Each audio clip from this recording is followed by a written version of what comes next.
Gun violence is surging across the U.S. The Red Cross is declaring a blood crisis. And let's talk the homeless crisis right now. A lot of people want to do good, but with so much going on in the world, figuring out where to start can feel pretty overwhelming. It seems almost every day that we're seeing new attacks directed at women and their ability to control their own healthcare choices. Nearly half the population of Ethiopia's Tigray region is going hungry. One way to go about it is to ask, how much of a difference can I make using my particular skills or resources? If you have a high income, you might donate money to a good cause. Or if you have extra time on your hands, you might volunteer with an organization you believe in. Or you might give a very specific resource if you have enough to spare. Every 8 to 10 weeks, I'm donating blood, and I recently passed the 100 donation bar. That's Greg Watkins, a lecturer at Stanford University. Greg's blood type is O negative. That's considered the universal donor, so anybody can use my blood. Greg's been donating blood for over 20 years, and every time he gives about a pint. Once you're in the blood donor system, they let you know when there's a need, and it's pretty amazing that the need always seems to be at the critical level. Millions of people in the U.S. need transfusions every year. According to the American Red Cross, each transfusion takes, on average, around 3 pints. Knowing that somebody really needs this, and it's not that hard for me to go and do it, makes it easy.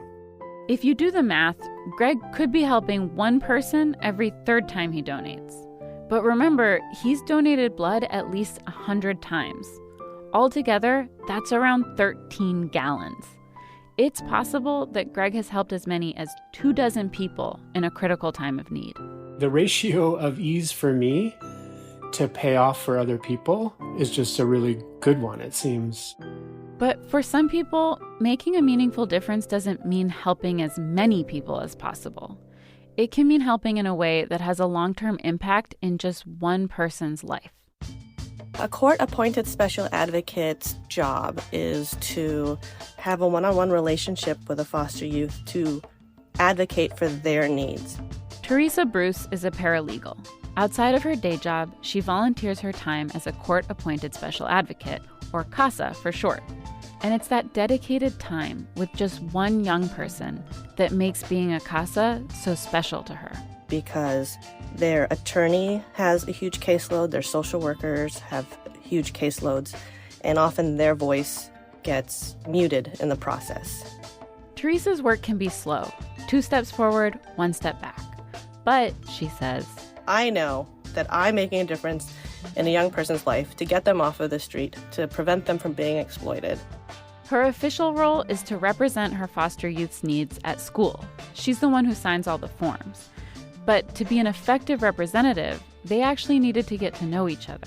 Which is hard to do when your first meeting is a room full of 12 other adults and we're talking about boring things to her. Over the course of 3 years, Teresa and her foster youth spent 2 to 3 hours a week together. And it was in their one-on-one time that they were able to build trust. It's those moments, those tiny moments of just being there, listening, and seeing what their world is like, where they can hear themselves talk and figure out their values and beliefs.